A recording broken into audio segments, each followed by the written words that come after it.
Oke, assalamualaikum warahmatullahi wabarakatuh. Perkenalkan, nama saya Muhammad Ilman. Di video ini saya akan menyampaikan bagaimana perencanaan proyek pembuatan sistem informasi akademik dilakukan dengan metode Work Breakdown Structure atau WBS. Proyek ini tuh dirancang untuk membantu kampus dalam mengelola semua aktivitas akademik secara digital. Nah, ini adalah contoh proyek yang telah saya buat sebelumnya. Di sini saya akan menjelaskan beberapa fitur-fiturnya. Yang pertama itu ada fitur task name. Task name ini tuh berisi tentang aktivitas-aktivitas dari proyek itu. Terus ada duration. Duration itu total keseluruhan hari kerjanya. Nah, di sini ada start dan finish, itu untuk tanggal hari mulainya. Ini tentang untuk selesainya.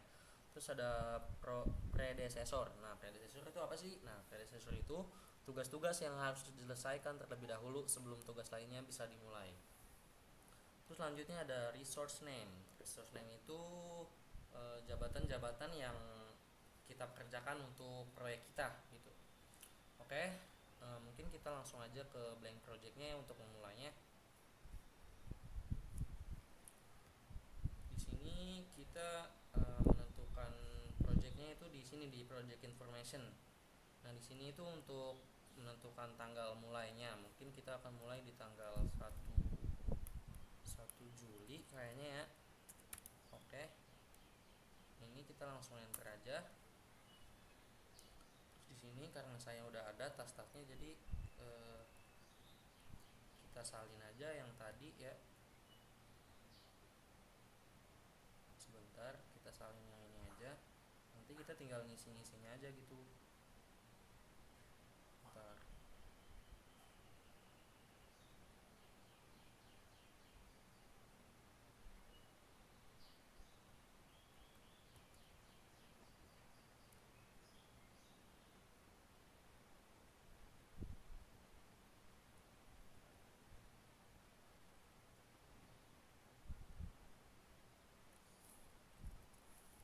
Satu Juli.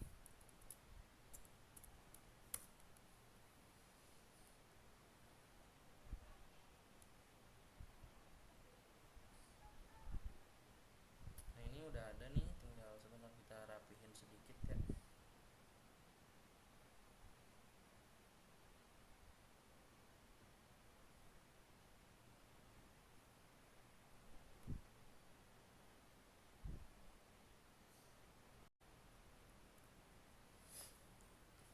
Oke, ini adalah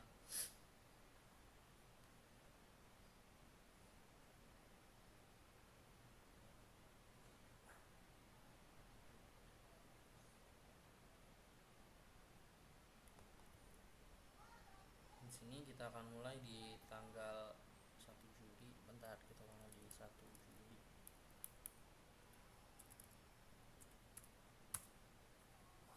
1 Juli. Oke, enter aja.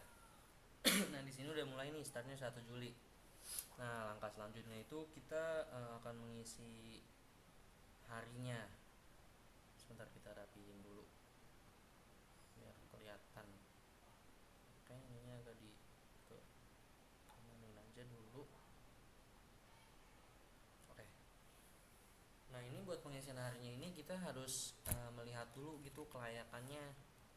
Jadi jangan asal ngisi harinya. Nah, ini kayak studi kelayakan proyek nih, kira-kira itu berapa hari gitu. Kayak ini kita isi 3 aja dulu. Terus ada penyusunan kelayakan proyek.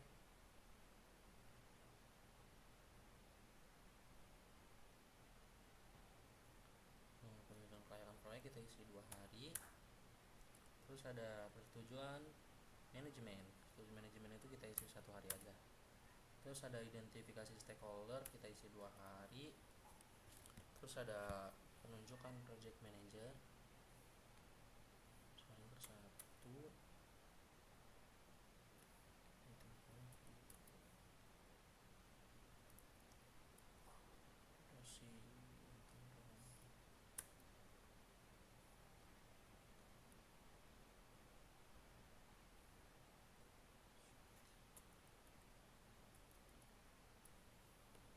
Nah, ini kalau di modul itu nggak perlu diisi, kita ke aktivitas-aktivitasnya aja yang diisi harinya.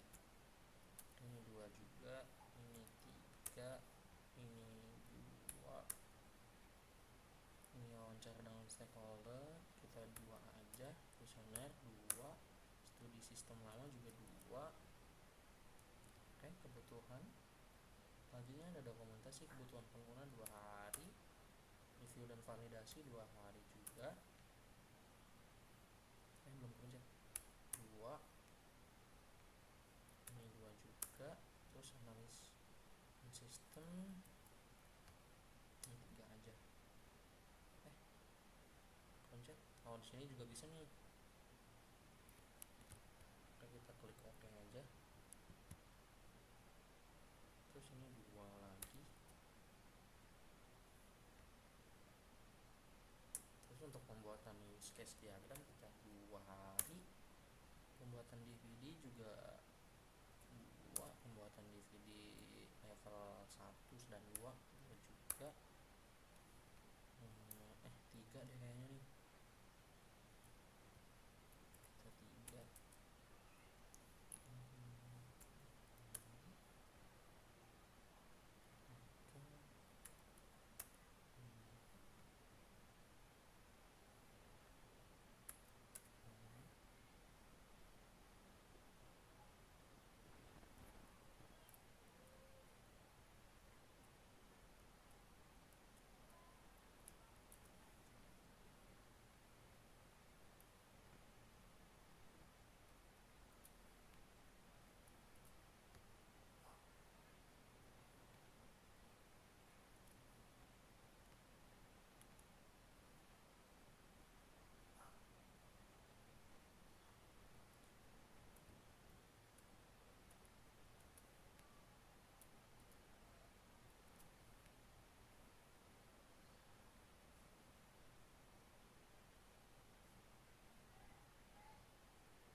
Ini keisi, ini nggak usah diisi ya guys ya. Kalau modul tuh nggak perlu diisi. Kita pakai peta.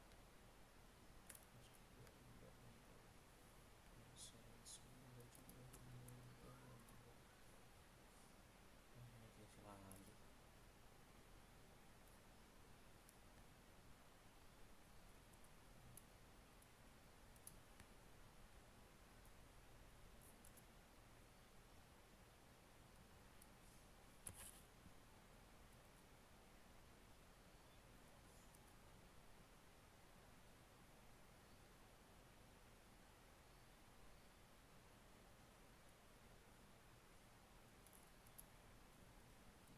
Ini lewat 1. Ini 3 juga. 3, ini 3. Perbaikan minimal.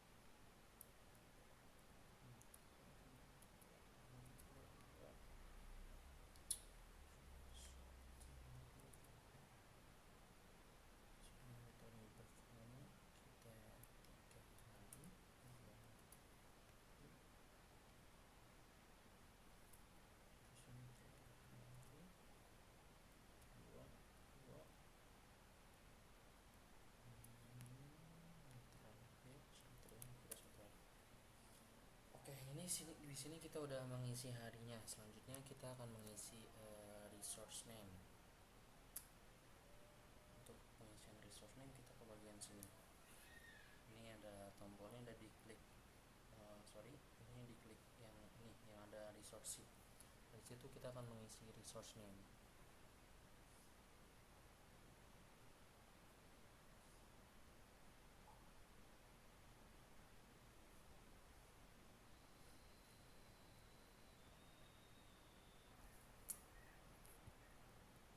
Oke, selanjutnya kita akan backend ya, backend. Sebentar, kita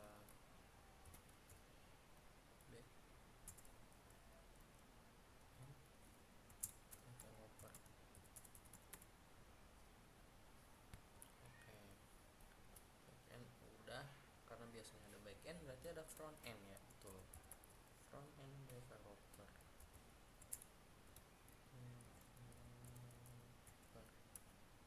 Terus UI UX sebenarnya sini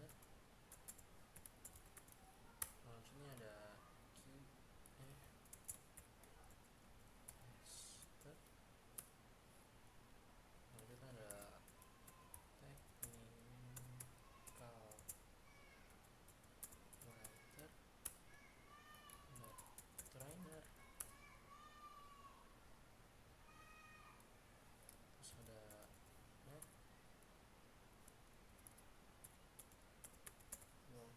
engineer, terus ada dev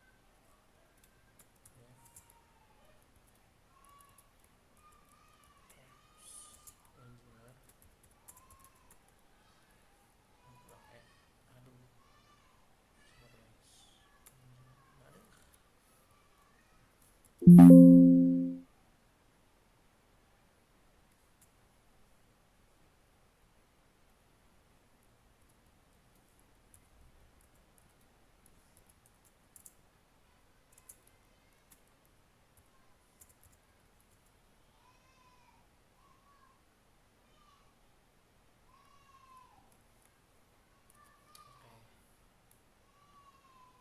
di sini sudah diisi ya tentang itunya.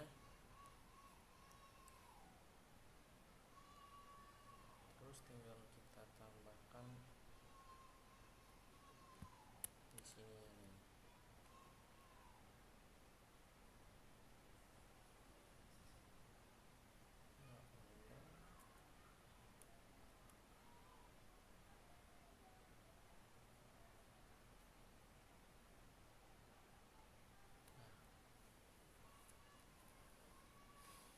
Di sini kita tinggal tambah-tambahkan aja yang tadi ditulis. Resource-nya di bagian sini.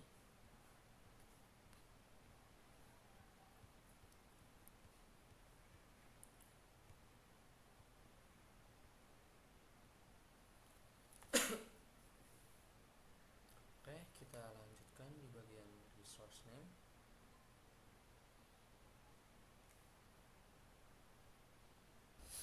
Oke, tadi kita udah membuat resource name di bagian ini, di bagian resource.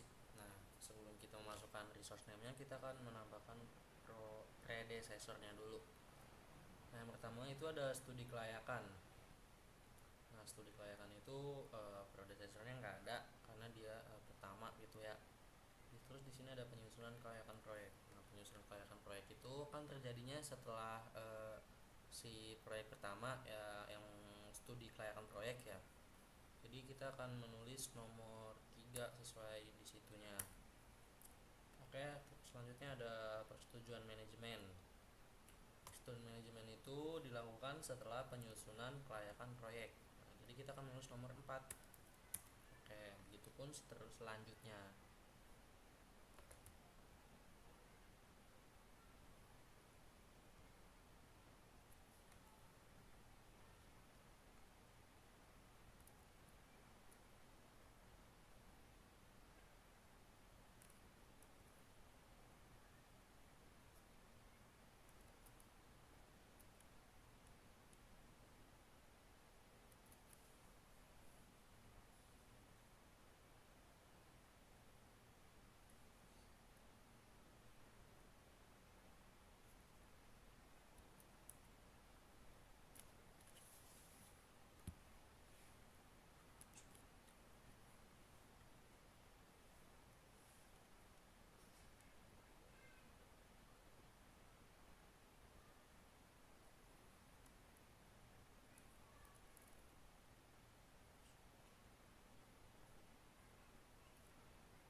sini kita akan mengisi bagian resource name.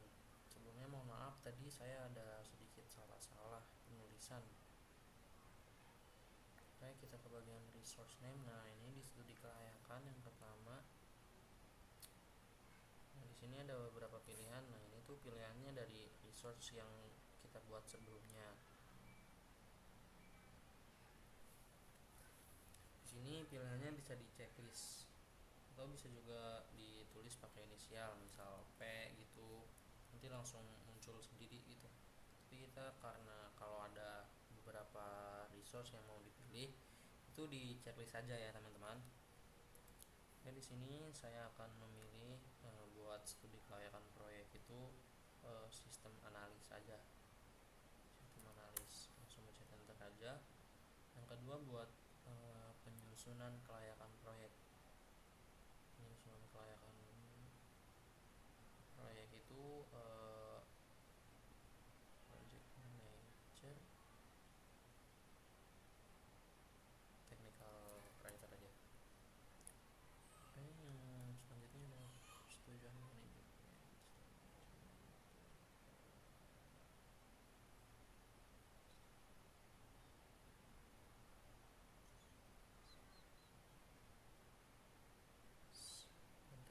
Sebentar, sepertinya kita ada kesalahan satu. Kita belum memasukkan stakeholder kayaknya. Oh iya betul, kita belum memasukkan stakeholder. Kita masukkan dulu stakeholder. Kita kembali, kita ke persetujuan manajemen lagi. Kita lanjut lagi persetujuan manajemen. Persetujuan manajemen kita akan isi oleh stakeholder. Selanjutnya ada identifikasi stakeholder kita.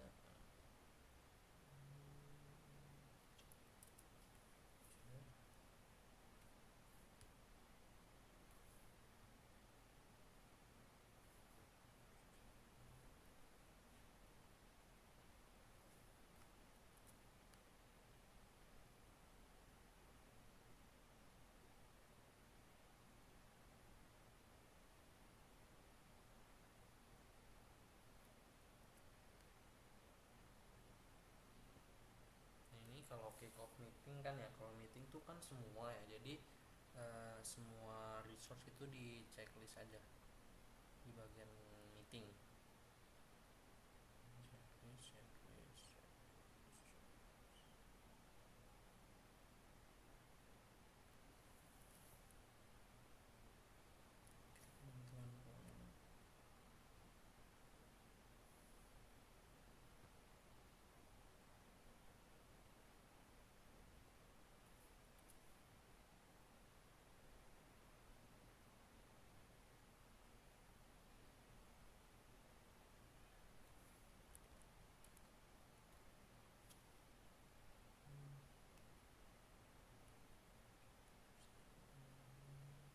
Analis. Penyiapan dokumen administrasi.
Ini bisa teman-teman sesuaiin dengan project yang teman-teman punya ya, jangan disamain gitu. Kalau saya kan kebetulan ini banyak yang sistem analis nih, nanti teman-teman sesuaiin aja ya.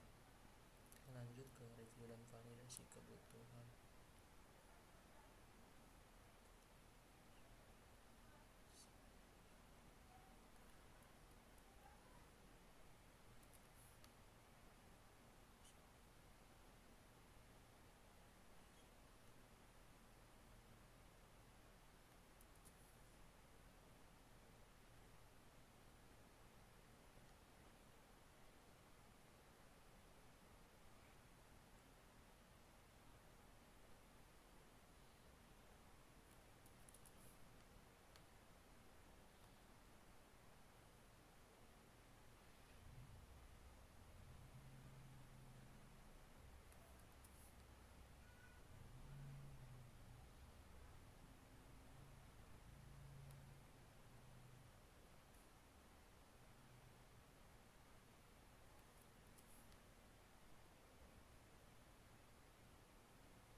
berarti ya bagian resource-nya tinggal kita balik lagi ke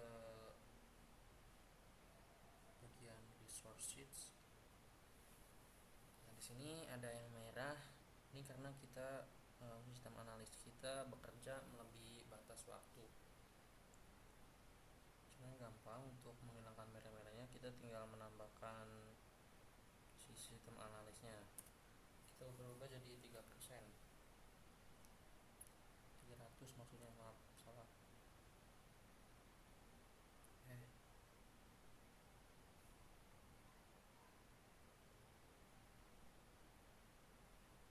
Sebentar.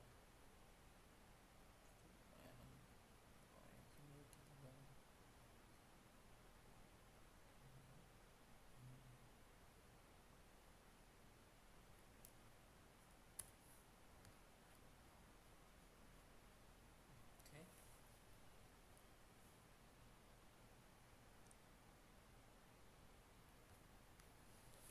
Oke, setelah kita memasukkan resource name ke dalam aktivitasnya, di sini kita akan kembali ke bagian resource sheet untuk menambahkan bagian gajinya gitu kan ya. Oke, yang pertama di sini ada project manager.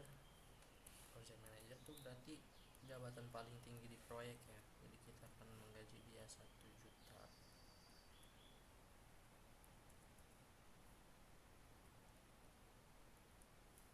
Ini kita ganti date.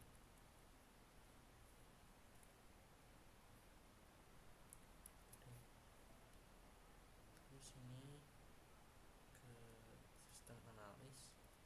Sistem analis kita berarti 900.000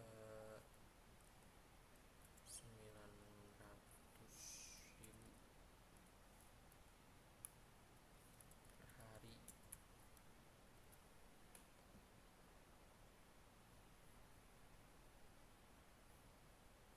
Terus buat database administrator 8,5 aja. Ini per hari ya guys. Tuh, kita ngikutin standar. Sebentar, jadi gedein dulu. Nggak usah gedein apa ya.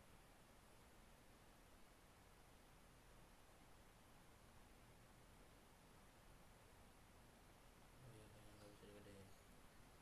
Oke, langsung aja dulu. Kita ini udah belum?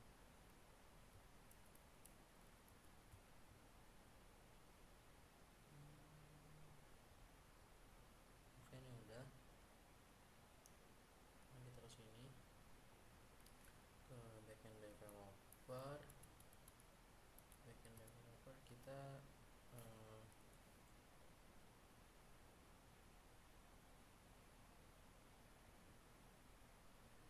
8,5 aja lagi. 850.000. Oke.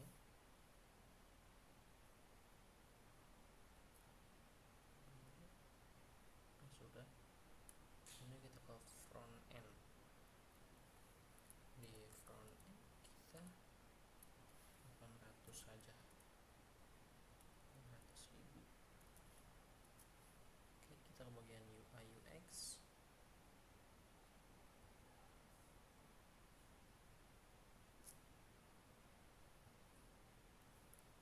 Ini memang agak ini ya, Microsoft Project ini.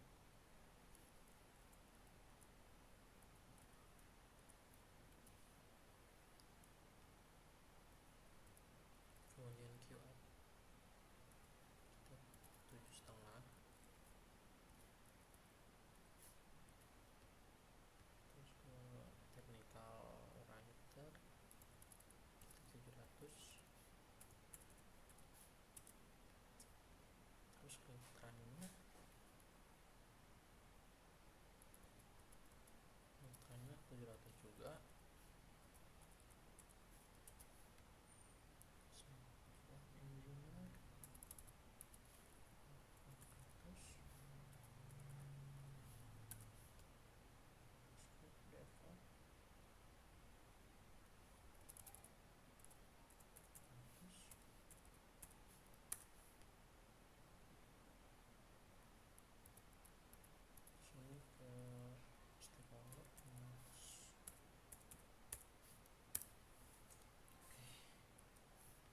udah selesai menambahkan gaji-gajinya. Selanjutnya kita kembali ke sebentar ini kita kembali ke 9 ke bagian grades. Dari sini kita ke bagian sini, di sini ada add column, kita tambahkan work complete, terus kita add column lagi, kita tambahkan actual cost. Dan di sini kita tulis saja 100%. Oke, 100. Nah, oke, jadi di sini ada actual cost yang kita perlukan, yaitu sebesar 497 juta ya. Sini juga ada pembagian gajinya. Tuh bisa dilihat di sini.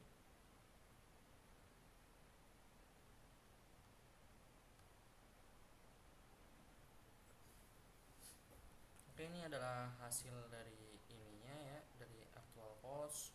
Ini perjalanan komplit 100% nih. Oh iya, tapi ini kita belum menambahkan buffer time. Nah, buffer time itu adalah waktu tambah. Karena kan suatu project itu belum tentu berjalan lancar sesuai rencana ya. Mungkin aja bisa ada pegawai yang sakit atau kendala yang lain gitu. Jadi kita bisa menambahkan di sini nih dengan klik kanan, insert task, terus kita ketik aja buffer time. Bagian sini contoh aja. Kita buffer time. Oke, buffer time kita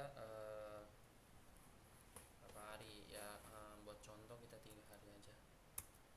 3 hari.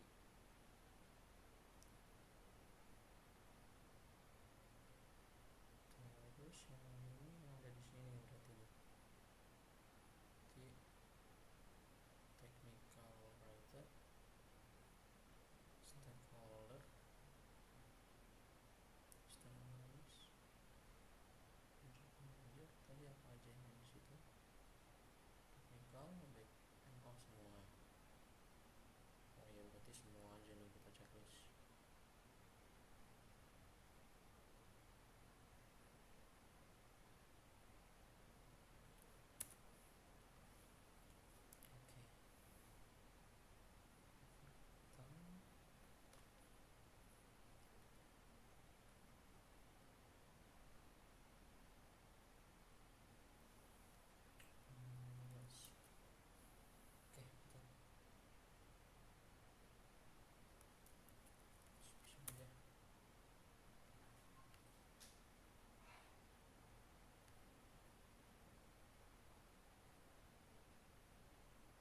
Ini kalau buffer time-nya kepake ya, jadi modal kita tuh bakal nambah gitu kalau buffer time kita kepake. Nah, tapi kalau buffer time-nya kita nolin lagi,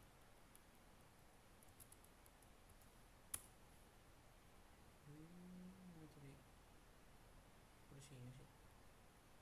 Sebentar, salah guys.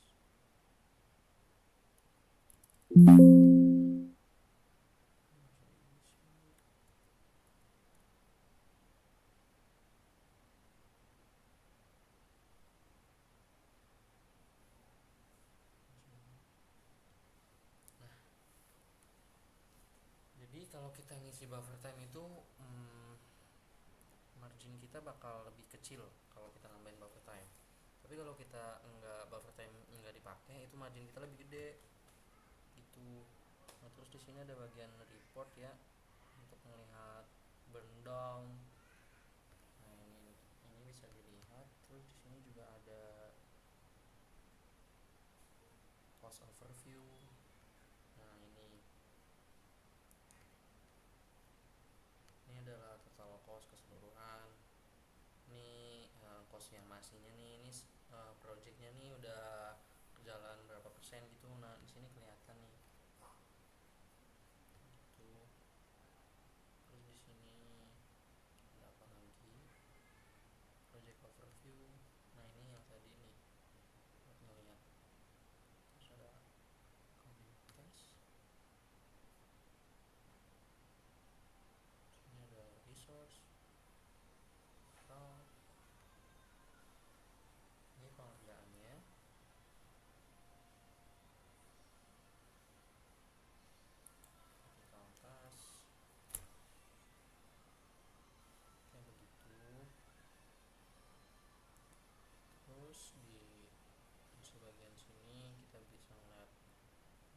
costnya, kita bisa melihat cash flow,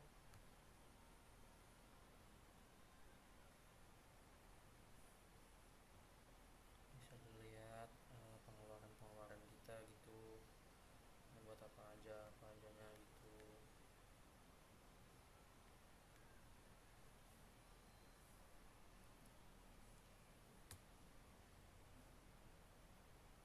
Buat kembali kita bisa langsung klik ini aja. Oke, ini kita bikin 100% aja ya.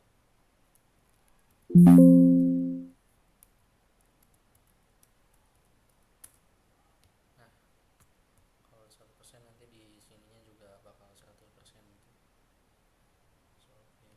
Bukan, maaf salah. Edisi mana tadi?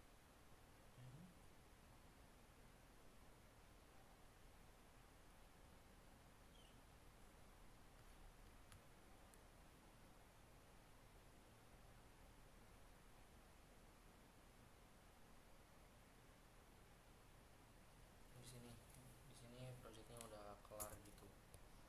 Udah kelar. Oke, mungkin hanya itu saja dari video ini. Jika ada salah-salah kata atau ada yang perlu dikoreksi, silakan tulis saja di kolom komentar ya. Terima kasih sudah menyimak video ini, semoga bermanfaat dan bisa jadi referensi buat teman-teman kalian, teman-teman sekalian gitu, maksudnya kalau mau bikin suatu project menggunakan Microsoft Project. Oke, assalamualaikum warahmatullahi wabarakatuh.